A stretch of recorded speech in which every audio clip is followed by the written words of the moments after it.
Welcome to this week's edition of WMLT. I'm Taylor Shea. And I'm Marilee McAuliffe.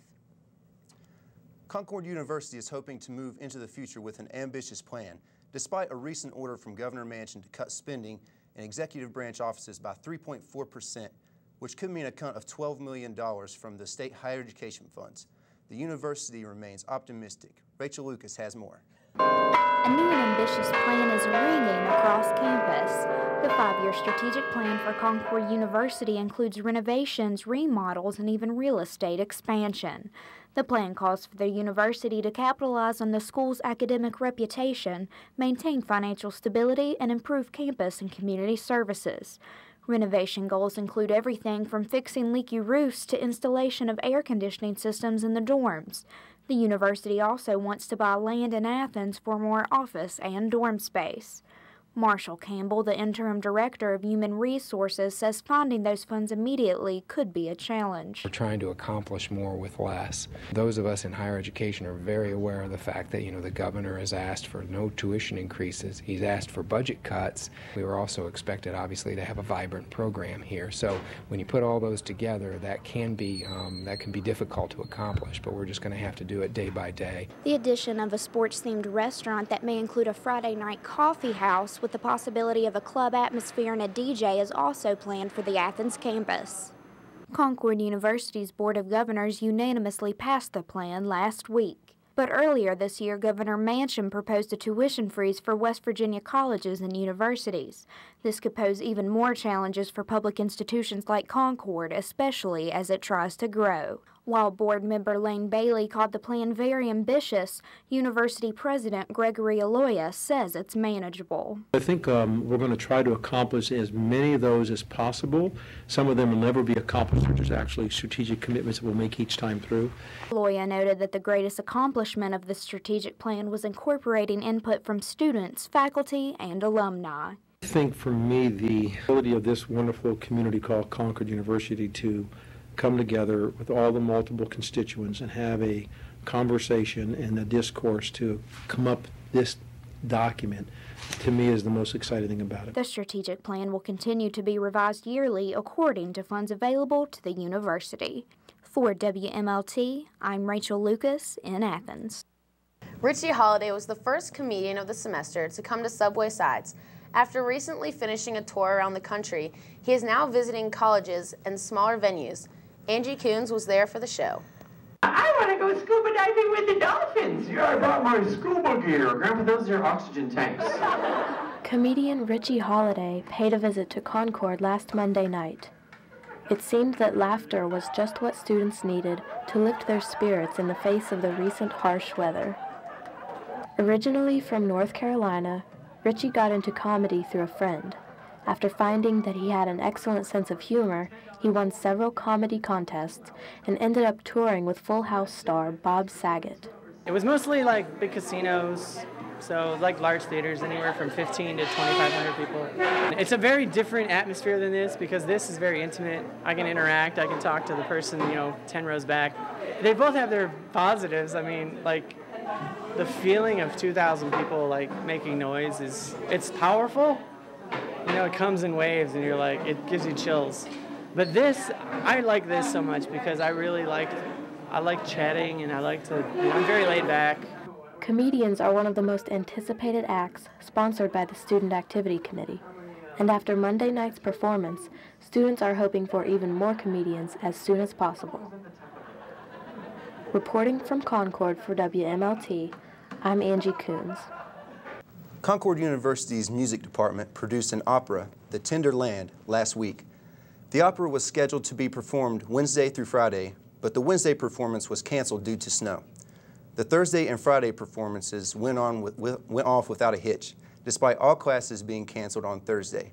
The Tender Land is set in the 1920s in the American heartland and follows Lori Moss, the first person in her family to graduate from high school, and 2 men traveling the open road. There were decent crowds at both showings and an equal mix of student and community members. For this week's edition of the Concord Minute, we have Kelly Connors. Kelly will run down the latest news from the Concordian student newspaper. Take it away, Kelly.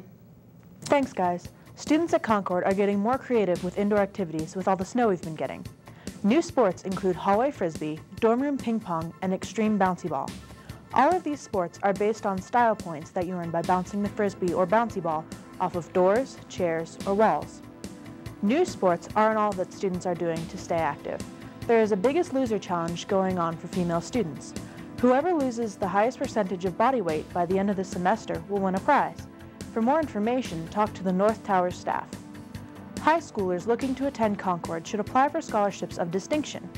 Students that receive these scholarships earn anywhere from $2,000 to a full ride scholarship. If you couldn't find a date for Valentine's Day, there's still hope. The men in Pi Kappa Phi are holding a Valentine's Day rebound date auction to help raise money for the fraternity. A table is set up by Subway Sides for silent bids, and the real auction starts Thursday at 8 p.m. at Subway Sides. That's it for this edition of the Concord Minute. Back to you guys. Stay tuned after this break for latest news on this winter's record-breaking snowfall. And sports with Emily Gallagher.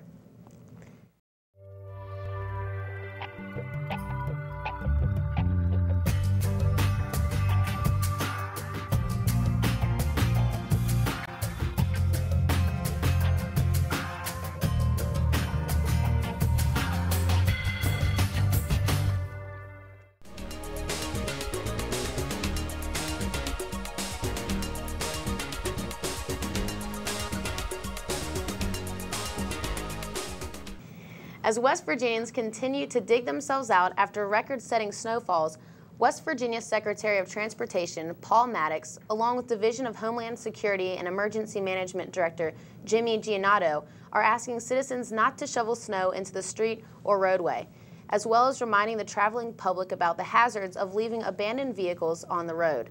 Also creating an unnecessary hazard are vehicles that have been abandoned on the roads. Giannotto explains, the danger with abandoned vehicles during a severe winter event is that most are not completely off the roadway, and it hampers snow removal efforts. They are subject to being towed, so they are asking everyone who has left their vehicle to remove them. Anyone who finds their vehicle towed can contact their local 911 center's non-emergency number to find the location.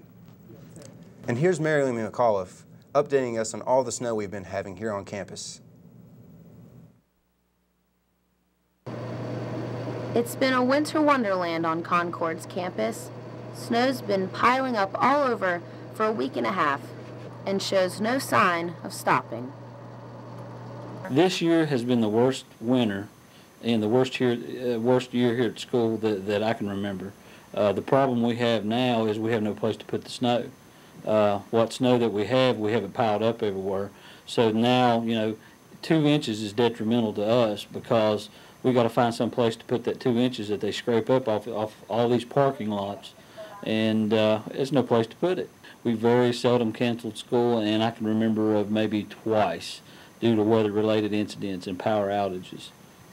Where temperatures haven't dropped below freezing in several days, snow's had time to accumulate, and icicles have had time to form. In some places, the snow is 1.5 feet deep.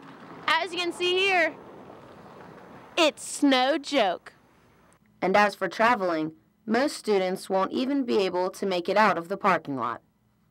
Parking lots are awful because I have a front-wheel drive car and I've gotten stuck a lot. With so much class being canceled because of the snow piling up, students can bet that homework will be piling up as well. For WMLT News, I'm Marilyn McAuliffe. And now Emily Gallagher will run down the latest buzz in sports at Concord. Snow has won the battle with Concord's basketball teams. 4 doubleheaders have been rescheduled in the past month due to weather. After the snow cleared, the teams hit the court. The men's basketball team lost back-to-back games on February 12th and 13th to Alderson and Broadus and Davison Elkins. On February 15th, they played a home match against Glenville State, winning 102-84. This gives them an overall record of 5-16, placing them 12th in the WVAC Conference. The men have 6 games left before conference tournament. As for the women's basketball team, they won both of their games on February 12th and 13th against Alderson and Broadus and Davison Elkins. Losing to Glenville State with many key players injured on February 15th places the Lady Lions 10th in the conference. Also with 6 games left, their overall record is 12-9.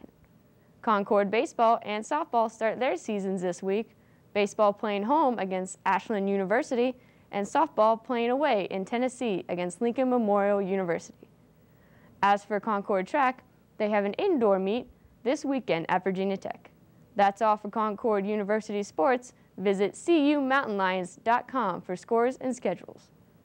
In Division I sports, West Virginia University men's basketball team has lost 2 games in a row to ranked teams Villanova and Pittsburgh. But somehow they are able to stay in the top 10. WVU's record is 19-5, and they are ranked 8th in the nation and 3rd in the Big East. The team has 6 games left before March Madness. That's all the sports. Back to you guys at the desk. And for this week's Take It or Leave It, we have Jamie Lee Reichert. Thanks, Marilee. Starting off in 2010, the first romantic movie of the year was Leap Year. Amy Adams plays Anna Brady, a woman who flies to Ireland to propose to her boyfriend because of a crazy tradition. On her journey, she stumbles across Declan, played by Matthew Goode. It was one of the better romantic comedies that I've seen because of Amy Adams. Her witty sense of humor counteracts with the romance she is trying to find, and the Irish accents helps it be 10 times better. Go see it and find out for yourself. Dwayne Johnson, also known as The Rock, does it again. Tooth Fairy is about Derek Thompson, played by Johnson, and how he discourages a young one's dreams. When he does this, he is sentenced to become a tooth fairy. At first, Derek struggles to finish the job, but as he slowly gets the hang of it, he begins to remember his old forgotten dreams. This is a family must-see movie. I would definitely recommend it to anyone. A movie we have all been waiting for is quickly coming up. First introduced as a book in 1903, then a movie in 1951, you would think that we've seen The Last of Alice, but Tim Burton disagrees. March 5th, Alice in Wonderland 3D comes out, with Johnny Depp playing the Mad Hatter, so I encourage everyone to go see it. That's all for Ticket or Leave It. Back to you all at the desk. Corey Brooks of Beckley, West Virginia is a nationally known and awarded Christian musician. In late January, he had some big news for his fans. John Meadows has more. At a press conference at Breckenridge Baptist Church in Bolt, West Virginia, it was announced by Corey Brooks on a cold January afternoon that there were going to be some additions to his ministry. We announced the addition of Matt Kelly and Craig Smith as the Corey Brooks Band. And even though this church might seem small, they still had the capabilities of making this announcement to a worldwide audience. Never, as our ministry, tried a live broadcast. As we go along and we do this a little more often, the technology will increase and we'll be able to find better ways to do this and everything like that. But it was definitely stressful. But before the big announcement, there were some lifetime decisions that had to be made. It was like one major leap of faith because, you know, I'm over halfway done with engineering school. It's not about the money, you know, it's not about that. You know, if God leads you into ministry, you know, you should take it, and that's what he did. And it's scary, it's very scary, but you know, we're just going to see where God leads, and I know he's got control. For more information on the Corey Brooks Band and Corey Brooks Ministry, please visit CoreyBrooksMinistry.com. I really don't know what to expect. It's just life-changing. For WMLT, I'm John Meadows. That will do it for this week's edition of WMLT. For Mary McAuliffe and the rest of the WMLT crew, I'm Taylor Shea. Thanks for watching, and we'll see you next week.